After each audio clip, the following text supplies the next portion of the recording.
پایگاه فرهنگی اطلاع رسانی راسخون. قسمت سوم، 5 قهرمان جدید. صبح روز بعد از سیل عظیم در سرزمین بین کوه‌ها بود و گرچه ساعتها بود که خورشید برآمده بود، ولی مردم خوب و مهربان اسلیپ واتر هنوز سخت در خواب بودند. بسیاری از پناهندگان واترگپ و دیپول نیز در حالی که خود را در شنل‌های سبزشون پیچیده بودند، در سراسر میدان دهکده پراکنده بودند. مردان، زنان و بچه‌ها، گربه‌ها، سگ‌ها، بزها، مرغ و خروس‌ها و هر گونه شیئی وجب به وجب زمین رو پوشونده بود.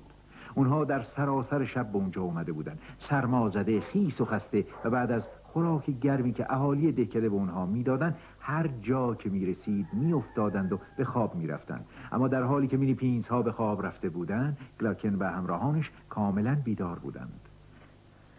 صبح اون روز والتر ایل، رهبر قهرمانان قدیمی، اونها را از بسترهای حصیری در بازار دهکده از خواب بیدار کرد و به طور مرموزی به خارج از دهکده و بالای زمینهای بلند آن سو هدایتشون کرد. اونها خسته و سرمازده و حیران در آنجا نشستند. گلاکن احساس افسردگی بسیاری میکرد. سالها بود که او در آرزوی دیدار 5 قهرمان اسلیپ واتر، ماگلیس مینگلی، کرلی گرین، گامی و رهبرشون والتر ایرل بود. ولی اینک میدید که اونها فقط 5 مینی پینز کودن هستن که هیچ شجاعتی بیشتر از تیک آسیابان یا بلیچ پیر بطری ساز ندارند. اونها برای این سیل عظیم چه میتوانستند بکنند؟ در دوردست دریاچه آبی رنگ دیده میشد که تا کوه فراست بایت کشیده شده بود و معلوم بود که از دیروز آبون به مقدار قابل توجهی بالا آمده. او در این فکر بود که تا کی باید همگی از دره بالا برند. گلاکن نگاهی به کوه ها انداخت. آیا باید مینی پینز ها از دره بگریزند و راهی از میان اون قله های یخزده پیدا کنند؟ اگه اینطوره در آن سو چه چیز در انتظار اونهاست؟ هیچ کس پاسخ این سوال رو نمیدونست، چون هیچ کدام از مینی پینز ها هرگز دره رو ترک نکرده بود. سپس والتر ایرل اون سکوت سنگین رو شکست. حالا که از دهکده حرفامون رو نمیشنون، میتونیم شروع کنیم. لطفاً خوب فکر کنید. پیرمرد مرموز هیچ توضیحی نداد و فقط اونها رو سوال پیچ کرد. چه موقع متوجه سیل شدن؟ رودخونه بدجوری از باران بالا آمده بود؟ تونل چی؟ هیچ آت و آشغال جلوی اون رو نگرفته بود؟ حالا ممکنه گرفته باشه؟ و بعد رو به گلاکن کرد و گفت شنیدم تو یه جور نقشه داری. گلاکن متحیر شد. پرسید نقشه؟ من نقشه‌ای ندارم. والتر ایرل ادامه داد خب یک سنگی که روش تراشهایی داره. منظورتون؟ گلاکن مکث کرد. منظورتون سنگ زمزمه که نیست؟ بله، مثل این بود که جادوی همه اونها رو در بر گرفته باشه. به گلاکن خیره شدن و به فکر فرو رفتن، زیرا سنگ زمزمه متعلق به 800 سال پیش و نخستین گلاکن این سرزمین بود و از اون پس هر گلاکن واترگپ این سنگ رو به گردن خودش می آویخت.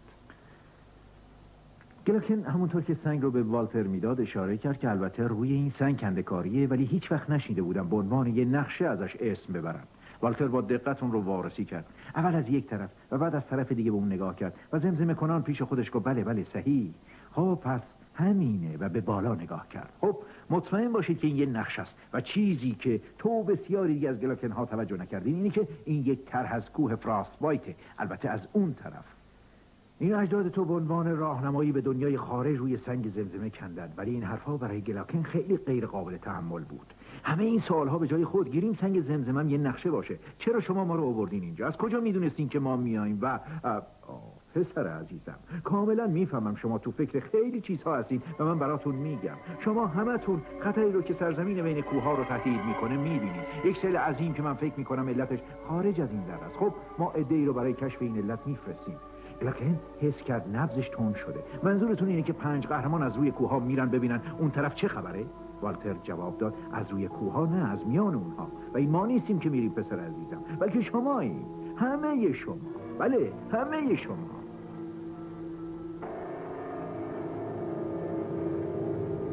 اونها با تردید به والتر خیره شدند. گلوکن با لکنت گفت ما خانم گاملوتی گفت مسخره است. سیلکی با نفسهای بریده گفت او خدای من نه. و در حالی که کراستا برد هنوز داشت موضوع رو هضم می‌کرد، اسکامبل زیر لب گفت حتما عقلتون از دست دادین. ولی والتر جوابی برای اعتراض اونها داشت. حالا همتون گوش کنید.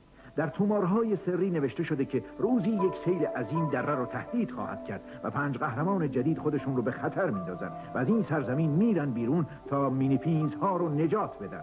اون 5 تا رو اینطور شرح داده: خزانه‌دار دهکده، یک دختر با موهای بلند، یک غول ساکت، یک له کننده ماهی و رهبر اونها ناقوس نواز واترگپ.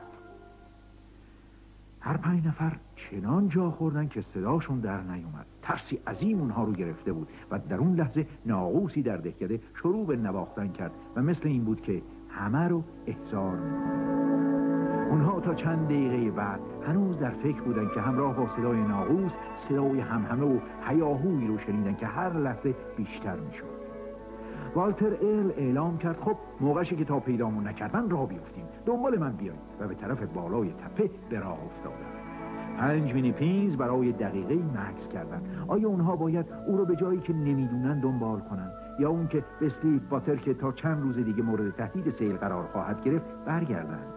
این گلاکن بود که برای اونها تصمیم گرفت و برگشت و به دنبال والتر به راه افتاد.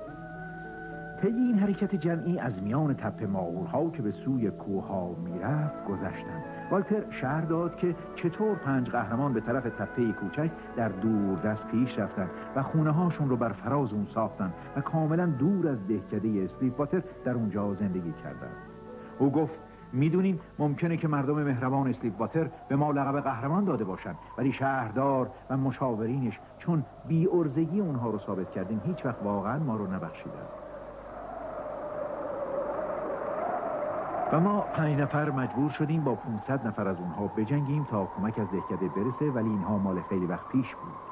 اونها به پیاده روی ادامه دادن. هوا خشک و گرم بود. بعد از چند ساعت و در توقف کوتاه برای استراحت بود که والتر رو به اونها کرد و گفت چند کیلومتر بعدی یه خورده سخته، مواظب باشین، و در پیچ جاده ناپدید شد. اونها باز هم با روحیه خوب او رو دنبال کردند. در برابر اونها شیب‌های تند و ناهموار کوه‌ها قرار داشت که در قله پوششی سفید به سر کشیده بودند. بادی سرد و سخت اطرافشون می‌وزید و در زیر پایشان پرتگاهی به عمق هزاران پا به بستر پوشیده از سنگ رودخانه منتهی می‌شد. هنگامی که عاقبت به مقصدشون، تپه کوچکی که قهرمان‌های قدیمی خانه‌هاشون رو روی اونها ساخته بودن، رسیدن، هوا داشت تاریک می‌شد و اونها اونجا بودن تا به ایشان خوش آمد بگویند. ماگلس، مینگی، کرلی گرین و گامی. در ظرف چند دقیقه سرمای زمستان جای خودش رو به گرمای شعله‌های آتش داد. سوپ، کلوچه و میوه در برابر اونها گذاشته شد و عاقبت به آسایش و آرامش رسیدند. والتر گفت وقتی همه غذا خوردیم بیاین بخوابیم. میدونم بهش احتیاج داریم. خیلی چیزا هست که میخوام صبح بهتون بگم. ولی در همون لحظه غرش آرامی از دور دست به گوش رسید.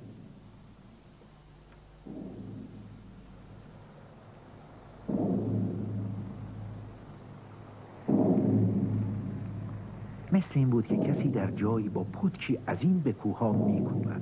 سیلکی با وحشت و نفس بریده پرسید اون چی بود؟ والتر جواب داد این همون چیزیه که همه ما می‌خوایم بدونیم. ما این صدا رو قبلا هم شنیدیم و برای همینه که شما 5 قهرمان باید خودتون رو به خطر بندازید و از سرزمین بین کوه‌ها برید بیرون.